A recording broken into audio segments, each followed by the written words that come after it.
আরম্ভ হবার পর থেকে একবারের জন্য স্লট হারায়নি স্টার জলসার জনপ্রিয় ধারাবাহিক হরগৌরী পাইস হোটেল।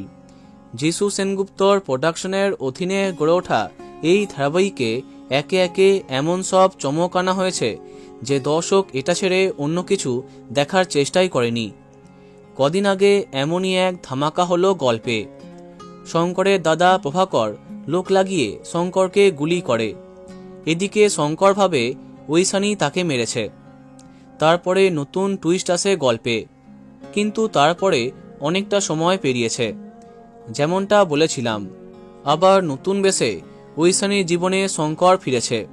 কিন্তু অন্যদিকে ধারাবাহিক থেকে একেবারেই উধাও রাহুল ব্যানার্জি। হ্যাঁ, গল্পে বলা হয়েছে তিনি হিমালয়ে তপস্যা করতে গেছেন, কিন্তু বাস্তবে কী কারণে তিনি হরগৌরী পাইস হোটেলে নেই তা জানে না কেউ। এমন অবস্থায় সবার প্রশ্ন, কেন তিনি হঠাৎই ছেড়ে দিলেন এই ধারাবাহিকটি? আসল কারণটা কি?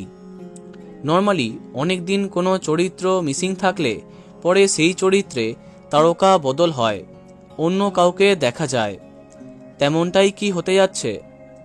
এমনটা হয়তো হচ্ছে না, কেননা শোনা যাচ্ছে রাহুল ব্যানার্জি তার একটি ছবির কাজে একটু ব্যস্ত হয়ে পড়েছেন। হয়তো সেই কারণে স্টুডিওতে তাকে দেখা যাচ্ছে না। হ্যাঁ, অনেকদিন তাকে স্টুডিওতে দেখা যায়নি।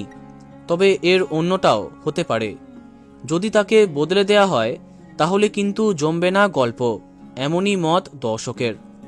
এদিকে তাকে ছাড়া কিছুটা ফিকে হয়েছে গল্প। এখন দেখা যাক কবে সবকিছু সামনে আসে। তো বন্ধুরা, এখন তোমার কি মন্তব্য কমেন্টে জানাতে পারো। ভিডিওটি লাইক এবং শেয়ার করো। এই রকমই অনেক ভিডিও পেতে সাবস্ক্রাইব করো কারেন্ট বস। ধন্যবাদ।